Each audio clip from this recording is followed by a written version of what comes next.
नमस्कार प्यारे साथियों, मित्रों और विद्यार्थियों। मैं प्रियंका आप सभी का गीतांजलि आईएएस एकेडमी में स्वागत करती हूँ, अभिनंदन करती हूँ।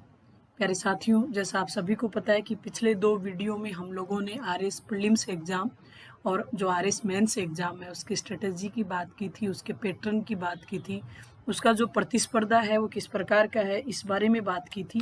और इसके साथ ही हम लोगों ने देखा था कि सिलेबस में किस प्रकार की चीज़ें पूछी जाती हैं, सिलेबस कितना लेंदी है, कौन कौन से विषय आपके सिलेबस में पाए जाते हैं, कितने घंटे के पेपर्स होते हैं, माइनस मार्किंग कैसी होती है, क्वेश्चंस की लैंग्वेज किस प्रकार से आती है।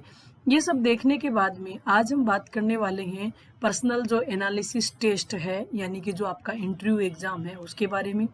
प्यारे साथियों, यहाँ विविध पहलुओं को समझना आवश्यक है कि साक्षात्कार क्या होता है, साक्षात्कार का उद्देश्य क्या होता है, साक्षात्कार की तैयारी हम कैसे कर सकते हैं, हमारे जो बायोडाटा है, जैसे हमारी पृष्ठभूमि है, हमारी शैक्षणिक योग्यता है, हमारा गृह जिला है, हमारी जो हॉबीज़ है यानी अभिरुचि है, उसमें से किस प्रकार के प्रश्न पूछे जाएंगे, जो प्रश्न पूछे जा रहे हैं उनका वर्गीकरण और उनके प्रति हमारे विचार कैसे होने चाहिए, साक्षात्कार के टाइम कौन कौन सी सावधानियाँ हमारे द्वारा बरती जानी चाहिए, जो विभिन्न प्रकार की जो करंट अफेयर है, समसामयिकी है, जैसे आपका क्षेत्रीय है, आपके इंटरनेशनल जो इश्यूज हैं, जो पॉलिसीज हैं, इन सबको ध्यान में रखना, और अन्य भी बहुत सारे विविध पक्ष हैं जो इंटरव्यू से रिलेटेड होते हैं। प्यारे साथियों, सबसे पहली बात आप ध्यान रखिए कि जो इंटरव्यू प्रोग्राम होता है वो आपके किसी भी इंटेलिजेंसी का टेस्ट नहीं होता है। हम कितना इंटेलिजेंट हैं वो हम प्री और मेन की एग्जाम में प्रदर्शित कर चुके हैं। उसका बेहतरीन ढंग से हमने ऑब्जेक्टिव एग्जाम और डिस्क्रिप्टिव एग्जाम के माध्यम से प्रदर्शन कर दिया है। अब जो इंटरव्यू है, जिसको हम लगातार इंटरव्यू बोलते हैं, बल्कि वैसे इंटरव्यू कुछ भी नहीं होता। इंटरव्यू का मतलब यहाँ पर्सनल एनालिसिस टेस्ट है, यानी आपका व्यक्तित्व निरीक्षण की परीक्षा होती है, जिसमें आपसे नॉर्मल से बहुत सारे आपसे जुड़े हुए जो इश्यूज होते हैं, मुद्दे होते हैं, उन पे एग्जामिनर साहब से बात करता है।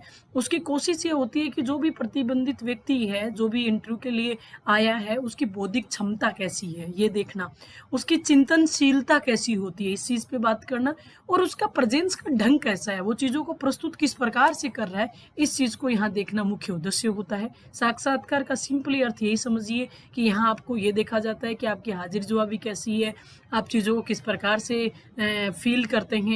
अगर कोई समस्या या कोई भी विशेष बात आपके सामने आती है तो आपका उस समस्या के प्रति निराकरण का मेथड क्या होगा, आप अपनी बातों को किस प्रकार से दूसरों के सामने प्रेजेंट कर पाते हैं, आपका प्रस्तुतिकरण की स्टाइल कैसी है, आपकी शैली कौन सी है, आप किसी विशेष मुद्दे पे कितना गहराई से आप चिंतन कर सकते हैं, और आपकी सोचने और समझने की जो कैपेसिटी है, आपकी बौद्धिक क्षमता है, वो किस लेवल की है, इन चीज़ों को हम देखते हैं। प्यारे साथियों, यहाँ एक चीज़ और ध्यान रखना, जो आपका साक्षात्कार एग्जाम होता है, जो व्यक्तिगत निरीक्षण का टेस्ट होता है, इसमें मुझे ऐसा लगता है कि पूरा सा ये आपके 5A थ्योरी पे चलता है।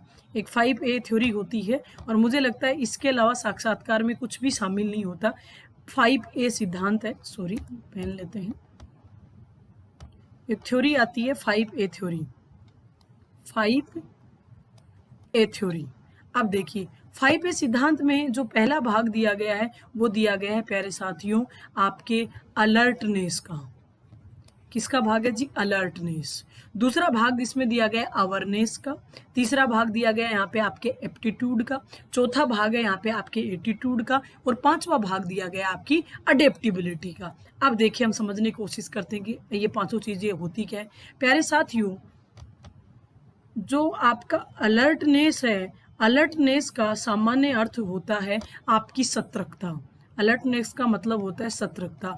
आपके आसपास क्या घटित हो रहा है, आपके आसपास वर्तमान समय में कौन से मुख्य मुद्दे हैं जो प्रसारित हैं या चर्चा में हैं, उन चीज़ों को लेके आप कितना सतर्क हैं, उन चीज़ों को लेके आपको कितनी जानकारी है। जैसे कोरोना महामारी, उसके बारे में आप उसके बारे में कितना जान पा रहे हैं। राजस्थान में हाल ही में हमने देखा कि राजनीति में थोड़ा सा उठाव पटक नजर आई, तो उसके बारे में आपका थिंक क्या है, आपने उसको किस प्रकार से देखा, आपकी बौद्धिक क्षमता क्या है, आप प्रेजेंट कैसे कर पा रहे हैं उस बात को। तो ये सतर्कता एक बहुत विशेष बात होती है, और इंटरव्यू में पहली आवश्यकता यही होती है कि आपको अपने आसपास जितनी भी चीज़ें हैं, जो भी समस्याएं चल रही हैं, जो भी मुख्य बातें हैं, उनके प्रति आप कितना अलर्ट होते हो, कितना उनके बारे में आप जानकारी रखते हो। उसके बाद में दूसरी बात आती है आपकी अवेयरनेस की। अवेयरनेस का मतलब होता है जागरूकता, कि आपको समाज के बारे में, आपको स्वयं के बारे में, आपके पड़ोस के बारे में, आपके राज्य के बारे में, आपके राष्ट्र के बारे में जो भी नवीन बातें हैं उसके बारे में आप कितना जानकार हो, आपकी जागरूकता कितनी है। आप अगर आपकी बात जागरूकता है तो आप उस जागरूकता से दूसरे को कितना प्रभावित कर पा रहे हैं। जागरूकता का मतलब यही नहीं है कि भाई मुझे तो सब पता है कोरोना में ऐसे बचाव करना है तो मैं दूसरे को बताऊं ही नहीं। मेरी जागरूकता तभी सही मानी जाएगी जब मैं खुद भी उस चीज से अपने आप का बचाव करूं और मेरे इर्द गिर्द जो भी लोग रहते हैं मैं उनको भी उस बात से जानकारी प्रदान करवाऊं, उनको अनभिज्ञ नहीं रहने दूं, वो भी जानकार बन जाएं।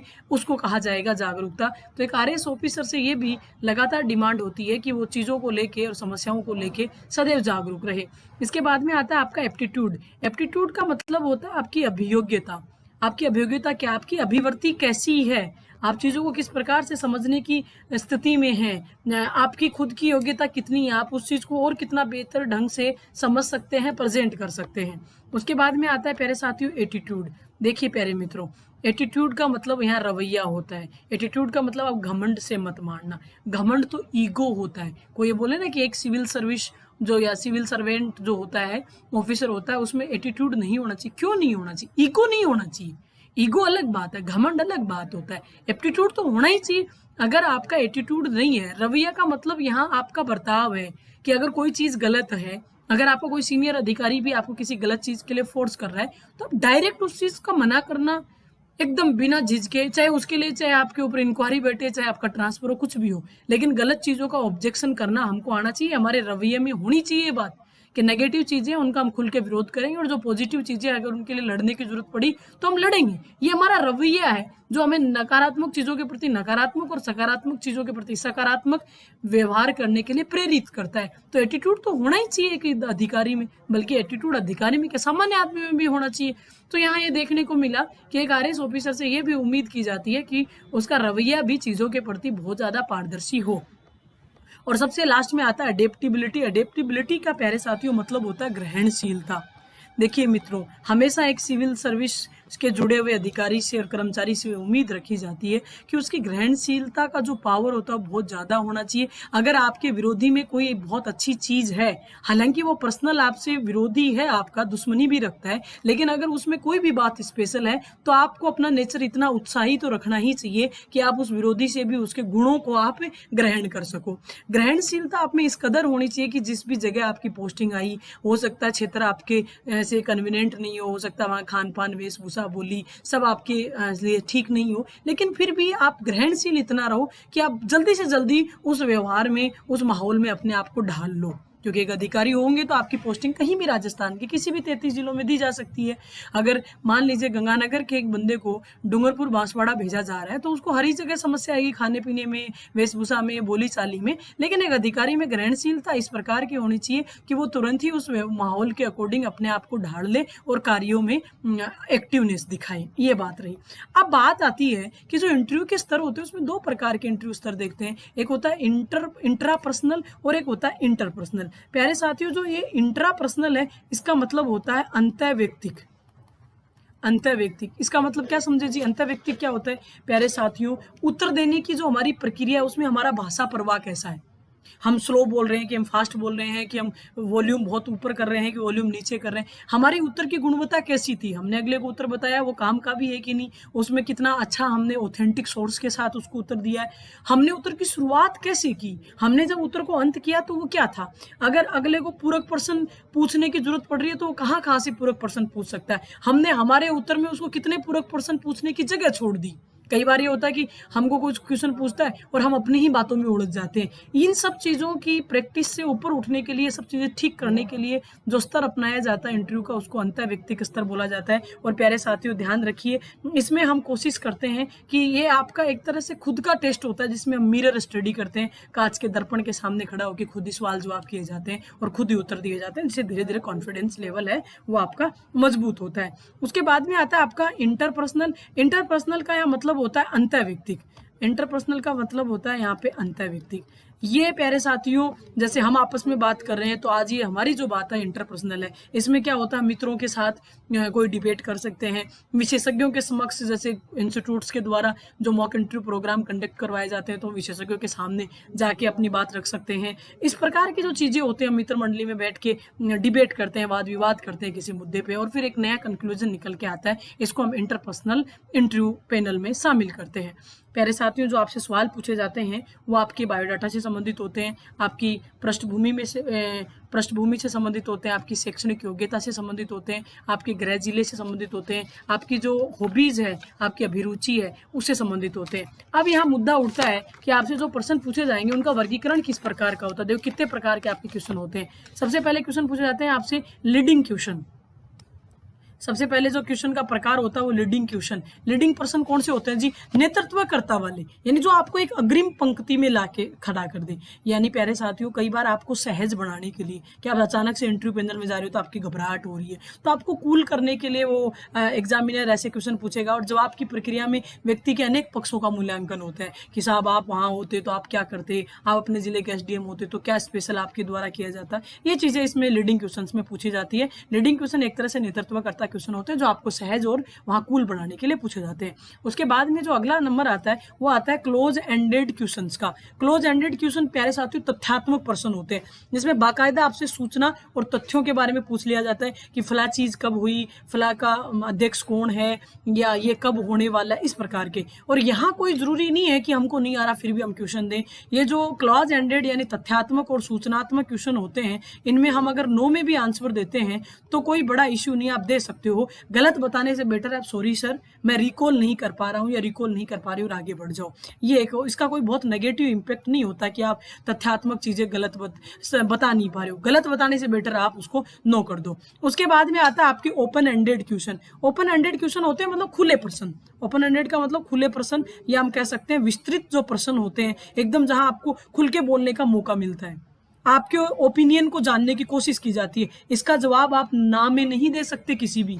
एग्जामिनर आपसे आपका ओपिनियन जानना चाहता है, जैसे आपसे सवाल पूछ लेगा नेता अधिक भ्रष्ट होता है या अधिकारी अधिक भ्रष्ट होता है। सवाल क्या पूछ लिया? नेता अधिक भ्रष्ट होता है या अधिकारी।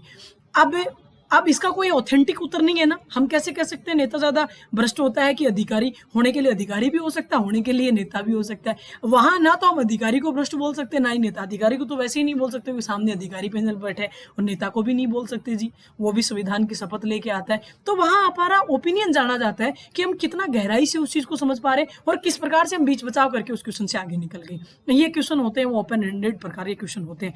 फिर प्यारे साथियों आपके प्रोबिंग क्वेश्चन होते हैं। प्रोबिंग का क्वेश्चन का मतलब होता है डेप्थ नॉलेज देखने के लिए, जो एकदम डेप्थ नॉलेज दिखाएं, जो आपकी गहराई की परीक्षा लेते हैं कि आप किसी चीज को मतलब कितना ज्यादा अच्छे से समझ सकते हो। जैसे आपसे किसी लाभ के पद के लिए सवाल पूछ लिया कि कोई भी पर्टिकुलर लाभ का पद है, इसके बारे में आप बताइए, तो वो बहुत ज्यादा तभी आप कन्वीनियंट तरीके से बता पाओगे जब आपको उसकी बहुत गहराई से जानकारी हो। उसके बाद में क्वेश्चन आते हैं प्यारे साथियों not to be asked but asked question, यानी ऐसे प्रश्न जो नहीं पूछे जाने चाहिए। पैनल को भी अलाउ नहीं है क्वेश्चन पूछे, लेकिन फिर भी पूछ सकता है। भाई जाति नहीं पूछी जाती, जब हमारा इंटरव्यू होता है तो इंटरव्यू में बाकायदा हमारा एक कोड जाता है, बस बाकी हमारी जाति वाति कुछ नहीं जाता, लेकिन फिर भी वो पूछ लेगा। क्या कर लोगे बताओ? एग्जामिनर ने पूछ लिया, आपकी जाति संबंधित सवाल है, लिंग से संबंधित सवाल है, धर्म से संबंधित सवाल है, आपकी आइडियोलॉजी उस पर प्रश्न उठा दिए जाते हैं। इसके माध्यम से क्या जानने की कोशिश करता है? वो केवल ये देखता है कि आपका जो आपके फेस पे एक्सप्रेशन है वो किस प्रकार का है, और जो सामाजिक समस्याएं आपके सामने उनको आप टेकल करने की क्षमता कितनी रखते हो। इस चीज को ध्यान में रखते हुए आपसे कई बार चुभने वाले सवाल होते हैं कि अच्छा आपको तो आरक्षण दे दिया कि इसलिए आप हो गए, आरक्षण नहीं मिलता तो आप तो नहीं होते। तो वहां ये देख रहे हैं कि आप उस समस्या को कैसे आप अपने आप को वहां नॉर्मल रखने का प्रयास कर पाते हो। उसके बाद में अगले प्रकार के सेकंड लास्ट टाइप के सवाल होते हैं प्यारे साथियों हाइपोथेटिकल जो क्वेश्चंस होते हैं, यानी कल्पनात्मक सवाल पूछ लिए जाते हैं। उदाहरण, जब कोई एनजीओ के माध्यम से कोई समाज सेवा संबंधित कोई सवाल हो सकता है, कोई आप सिविल सेवक क्यों बनना चाहते हो, आप आरएस परीक्षा में पास होके आप एक आरएस ऑफिसर क्यों बनना चाहते हो, आप आरपीएस क्यों बनना चाहते हो, आप क्यों चाहते हो आप अकाउंट ऑफिसर बन जाओ, आप क्यों चाहते हो कि आपको हम तहसीलदार बना दे। इस प्रकार के काल्पनिक क्वेश्चन जहां आपको कल्पनाओं से सोच के उत्तर देना पड़ता है। और सबसे लास्ट में सवाल होते हैं प्यारे साथियों आपके कॉम्परेटिव क्वेश्चंस यानी तुलनात्मक क्वेश्चंस। जैसे कि मान लो कोई इंजीनियरिंग करके बचा रहा है, तो आप इंजीनियरिंग में बहुत ज्यादा आपको वहां बेनिफिट था, प्राइवेट कंपनी मिल जाती है, निजी क्षेत्र में आजकल रोजगार के अवसर भी बहुत है, तो आप निजी क्षेत्र की एक बड़ी इंजीनियरिंग नौकरी को छोड़ के आप सिविल सेवा में क्यों आना चाहते हो। कोई टीचिंग लाइन का व्यक्ति हो तो आप टीचिंग लाइन से, वो तो इतना पवित्र पैसा है, अध्यापकों जितना पवित्र पैसा कोई नहीं हो सकता, सबसे ज्यादा पवित्र कार्य तो अध्यापक ही करते हैं। तो आप इतने पवित्र कार्यों को छोड़ के इतनी ऐसी जगह क्यों आना चाहते हो जहां डेली रिस्क है आपके लिए। इस प्रकार के क्वेश्चन होते हैं। सवालों के क्रम में समसामयिक मुद्दे, जैसे वर्तमान का जो सियासी संकट था इस पे सवाल पूछ ले, आत्मनिर्भर भारत क्या है, कोरोना संक्रमण के बारे में आप बता दीजिए, देश की आर्थिक स्थिति, 15वां वित्त आयोग पूछ लेगा, एनपीए के बारे में पूछ लेगा, प्रत्यक्ष जो लाभ हस्तांतरण यानी डीबीटी है उस पर सवाल हो जाएगा, जेएएम पे सवाल पूछ लेगा, राजस्थान मद्य निषेध पे पूछ लेगा, अभी 3 तलाक का मुद्दा रहा उस पे पूछ लेगा, धारा 370 पे पूछ लेगा, राम मंदिर बनाम बाबरी मस्जिद पे पूछ लेगा, औद्योगिक जो अभी आपका इंडस्ट्रियल जो हमने सिविलाइजेशन किया, औद्योगिक क्रांति 4.0 उस पे सवाल आ जाएगा, digital India, make in India, made in India, जैविक खेती क्या होती है, काला धन क्या होता है, मुद्रास्फीति क्या होती है, स्वच्छ भारत अभियान क्या होता है, फिर आपका स्टार्टअप योजना क्या है, स्टैंड अप योजना क्या होती है, प्रधानमंत्री उज्ज्वला योजना क्या है, उजाला योजना क्या है, आयुष्मान भारत से आप क्या समझते हो, ई नाम क्या होता है, बिटकॉइन क्या होता है, जीएसटी क्या होता है, वित्तीय समावेशन क्या होता है, अभी वर्तमान में जो नई शिक्षा नीति आई है इसके बारे में बताइए, हरित क्रांति और द्वितीय जो चरण चल रहा है हरित क्रांति, इसमें अंतर बताइए। आज आपको पता है ओजोन दिवस है तो ओजोन परत से संबंधित पूछ लिया, नीति आयोग से संबंधित सवाल पूछ लिया, भ्रष्टाचार के मुद्दों पे पूछ लिया, ग्लोबल वार्मिंग पे संबंधित पूछ लिया, कोई अंतरराष्ट्रीय मुद्दा पूछ लिया, भारत और चाइना के मध्य जो विवाद चल रहा है उन पे सवाल उठ गया, भारत पाकिस्तान के मध्य कोई विवाद है तो उस पर सवाल पूछ लिया, सोशल मीडिया में वर्तमान आपको पता है साइबर क्राइम कितना ज्यादा चल रहा है वहां पे आपको सवाल पूछ लिया, जो ट्रेड वॉर अभी चल रहा है उस पे सवाल पूछ लिया, विपक्ष की भूमिका क्या होती है इस पे पूछ लिया, चंद्रयान पे पूछ लिया, गगनयान पे पूछ लिया, जीपीएस पे पूछ लिया। इस प्रकार आप समझिए कि मॉब लिंचिंग के पूछ लिया, जो आपका डोमेस्टिक वायलेंस है उस पे सवाल पूछ सकता है, राफेल अभी बड़ा चर्चा मेरा तो राफेल पे सवाल हो सकता है, अमेरिका के चुनाव अभी चर्चा में रहे तो उन पे सवाल पूछ सकता है, वुमेन इंपावरमेंट से आप क्या समझते हो। इस प्रकार के जो आपके दैनिक दिनचर्या के आसपास के जुड़े हुए सवाल होते हैं वो इंटरव्यू में पूछे जाते हैं। हर बार के इंटरव्यू के सवाल अलग होते हैं, जैसे ये मैंने करंट के मुद्दे बताए हैं जो इस बार के इंटरव्यूज में पूछे जाएंगे, अगली बार जब इंटरव्यू लेंगे तो कुछ नए मुद्दे होंगे जिन पे बात की जाएगी और नए तरीके से इंटरव्यू होगा। लेकिन कहने का मतलब यही है प्यारे साथियों, इंटरव्यू में कोशिश ये करो कि आप चीज़ों के प्रति जागरूक रहो, आप चीज़ों के प्रति सतर्क रहो, बहुत ज़्यादा आपके आसपास क्या हो रहा है इसको अच्छे से ध्यान रखो, आपकी एडिप्टिबिलिटी आपकी अच्छी होनी चाहिए, आपका एटीट्यूड आपका एप्टीट्यूड अच्छा होना चाहिए, क्वेश्चंस किसी भी प्रकार के पूछे, चाहे तथ्यात्मक पूछे, चाहे विस्तृत क्वेश्चन पूछे, चाहे गहराई वाले पूछे, चाहे कल्पनात्मक पूछे, चाहे तुलनात्मक पूछे, उसमें एक बेटर ढंग से आप प्रेजेंटेशन दे पाओ और आपके आसपास जो भी चल रहा है उसके बारे में आपको थोड़ी बहुत जानकारी हो। ये रहता है इंटरव्यू का प्रोग्राम। 100 नंबर का इंटरव्यू होता है, आप सबको पता है। पहले ग्रुप डिस्कशन था, आजकल समाप्त कर दिया गया, केवल मॉक इंटरव्यू होता है जिसमें 3-4 लोगों का सामने पैनल होता है, आपको अकेले को वहाँ रूम में उनको सवाल जवाब होते हैं जो बताने होते हैं और अच्छे करने पे अच्छे नंबर मिल जाते हैं। 800 नंबर मेंस के और 100 नंबर इंटरव्यू के मिलके जो ऑल ओवर मेरिट निकल के आती है प्यारे साथियों 900 नंबर में से आती है। पिछली बार आपको पता है ऑल राजस्थान जो फर्स्ट रैंकर बचा था उसके जो नंबर थे, मार्क्स थे, वो 900 में से 493 नंबर फर्स्ट रैंक का बचा था। तो यहाँ कोशिश ये कीजिए कि 50% से तो हम अबो लेके ही आए। अगर आप 50% यानी 900 में से 450 नंबर आप ले आए मिला के, तो आप ये मान के चलो टॉप 10 में अपना स्थान रखते हो। लेकिन इतना ईजी नहीं होता 50% लाना, पर भी इतना मुश्किल नहीं है कि आप सोचो और आप कर ही नहीं सकते। तो कोशिश कीजिए, आप जुड़े रहिए हमारे लोगों के साथ, गीतांजलि के साथ जुड़े रहिए। गीतांजलि आपको पता है एक बहुत ही बेहतरीन उभरता हुआ इंस्टीट्यूट है जहां हम सबको पता है राजस्थान और भारत के सबसे टॉप जो टीचर अपने सब्जेक्टों के भी जो विशेषज्ञ लोग हैं इनको एक प्लेटफॉर्म पे लाके जगदीश प्रसाद ताकर साहब के द्वारा खड़ा किया गया है। हम सब लोगों के द्वारा प्रयास किया जाता है कि हम अच्छे से अच्छे गुणवत्तापूर्ण ढंग से आपको तैयारी करवाएं, जो आपको स्टडी मटेरियल दिया जाए वो भी बहुत गुणवत्तापूर्ण ढंग का हो, आपकी टेस्ट सीरीज टाइम पे चलती रहे और एक समय के बाद में आप सब लोग अच्छे पदों को सुशोभित करो। यही हमारी आप लोगों के लिए दुआ भी है और हमारा आप लोगों के लिए आशीर्वाद भी है। तो चलिए प्यारे साथियों, फिर एक नेक्स्ट वीडियो के साथ आपसे रूबरू होंगे। जय हिंद, जय भारत।